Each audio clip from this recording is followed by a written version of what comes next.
दोस्तों नमस्कार, मैं हूं राकेश कुमार। आप देख रहे हैं मत अभिमत। मित्रों, बिहार सरकार ने जमीन की रजिस्ट्री में होने वाले फर्जीवाड़ा को लेकर नया कानून लाया है, जिसके तहत ये रजिस्ट्री की पूरी प्रक्रिया को ऑनलाइन कर दिया गया है। साथ में अब आप जानते हैं कि दस्तखत की ज़रूरत नहीं पड़ेगी, न क्रेता की न विक्रेता की। आधार कार्ड से उसकी पहचान की जाएगी और उसी आधार पर ये दावा किया जा रहा है कि चूंकि आधार से उसकी पहचान होनी है व्यक्ति की, इसलिए कोई दूसरा व्यक्ति उसमें गड़बड़ घोटाला नहीं कर सकता।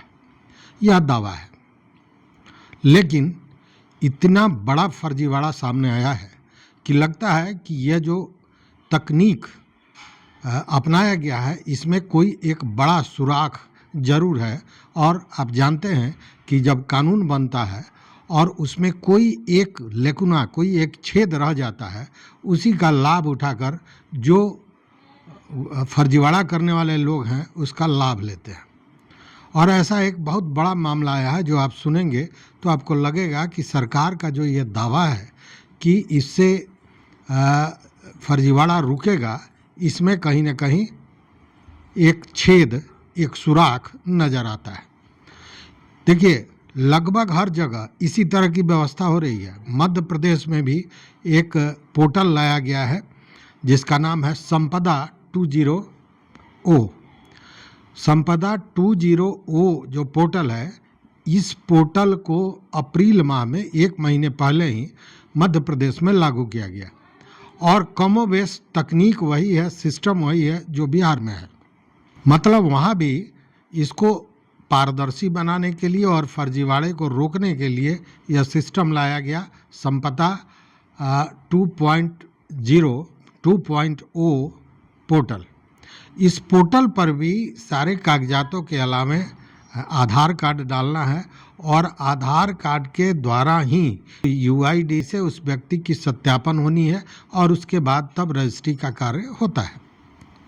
लेकिन यहाँ एक बड़ा फर्जीवाड़ा क्या आया सो आप समझिए, और तब लगेगा कि यह जो दावा है सरकार का कि इसमें फर्जीवाड़ा नहीं होगा, तो कहाँ कहाँ आप रोकेंगे।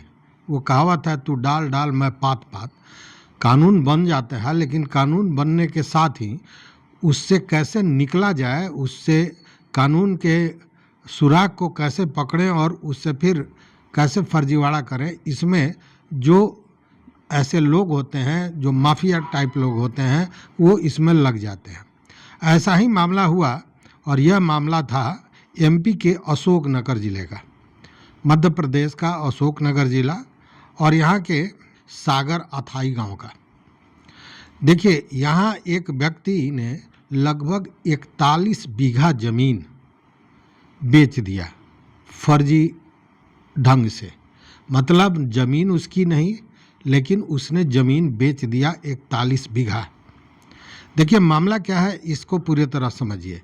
एक व्यक्ति हैं मूलजी भाई गुजराती। मूलजी भाई गुजराती वर्षों से अमेरिका में रहते हैं। इंडिया से उनका आना जाना बहुत कम है। पिछले हाल के 4-5 वर्षों में वो आया भी नहीं है, जो जानकारी मिल रही है, जो मीडिया रिपोर्ट बता रहा है। उनकी ज़मीन किसी व्यक्ति ने फर्जी तरीके से रजिस्ट्री करा ली और रजिस्ट्री कराने के बाद 28,06,998 रुपये में उसे बेच भी दिया। अब इसकी शिकायत की गई और शिकायत किया जो मूलजी भाई गुजराती के पावर ऑफ अटर्नी जिनके पास था, उन्होंने इसकी शिकायत की जब उनको इस मामले की जानकारी हुई तो।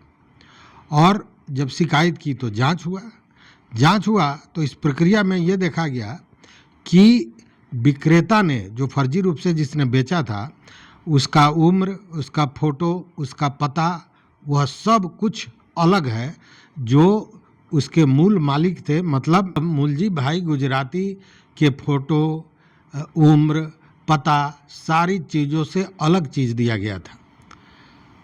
तो फिर सब चीज़ अलग था तो वो कर कैसे लिया, ये समझने वाली बात है। तो शिकायतकर्ता ने तो बाज़ाब्ता मूलजी भाई द्वारा जारी पावर ऑफ अटर्नी भी दिखाया और उस पावर ऑफ अटर्नी में जब पावर ऑफ अटर्नी दिया गया था कई वर्षों पूर्व, उस समय मुलजी भाई का उम्र था 56 वर्ष, जबकि जो ये फर्जी रजिस्ट्री हुआ है उसमें मुलजी भाई का जो एज है वो बताया गया है मात्र 50 वर्ष। और सबसे बड़ी बात है कि जो उस दस्तावेज में फर्जी रजिस्ट्री में मुलजी भाई का एड्रेस दिया गया है वो पता दिया गया है अशोक नगर का, जबकि मुलजी भाई अमेरिका में रहते हैं और कई वर्षों से वो भारत नहीं आए। अब यहाँ एक प्रश्न ये उठता है कि जब आधार कार्ड उस व्यक्ति ने जमा किया और आधार का यूआईडी से बाज़ाब्ता उसका वेरिफिकेशन हुआ, उसको आइडेंटिफाई किया गया कि व्यक्ति वही है, तो इसका मतलब कि वहाँ बड़ी चूक हुई। आधार से जो यूआईडी ने वेरिफिकेशन किया वहाँ जो बड़ी चूक हुई, उसके चलते ही ये सारा फर्जीवाड़ा हुआ।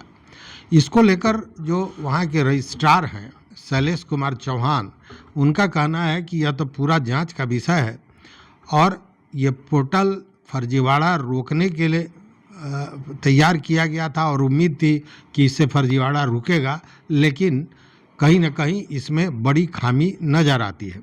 साथ में उन्होंने यह भी कहा कि आशंका यह है कि वह जो विक्रेता है जिसने फर्जीवाड़ा किया है उसने पूर्व में ही कहीं न कहीं आधार कार्ड फर्जी रूप से बनवाया है और बाज़ाब्ता यूआईडी में उसने पूर्व में ही रजिस्ट्रेशन करा लिया।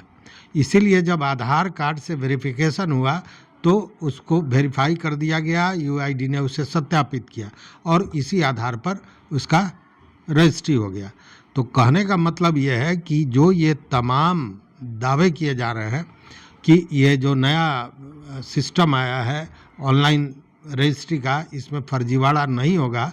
पहचान पर बहुत जोर दिया जा रहा है कि क्रेता का विक्रेता का दोनों का आधार कार्ड होगा और उससे सत्यापन किया जाएगा। तो जब सब सत्यापन करने की व्यवस्था यहाँ भी थी और इतना बड़ा फर्जीवाड़ा हो गया, तो कहीं न कहीं सुराख तो है, कहीं न कहीं लेकुना तो है। जब तक उसको नहीं किया जाएगा, ठीक किया जाएगा, उस सुराख को बंद किया जाएगा, तब तक फर्जीवाड़े की स्थिति बनी रह सकती है, ऐसी संभावना जताई जा रही है। तो वही मैंने कहा, तू डाल डाल मैं पात पात। सरकार कानून बनाती है और उसको भंग करने वाले उसका रास्ता खोज लेते हैं। तो इस वीडियो में बस इतना ही। देखते रहिए मत अभिमत। मित्रों, चैनल पर नए हो तो सब्सक्राइब कीजिए, लाइक कीजिए, दोस्तों के साथ शेयर कीजिए और अपना विचार जरूर दीजिए। बहुत बहुत धन्यवाद, कोटिशः आभार।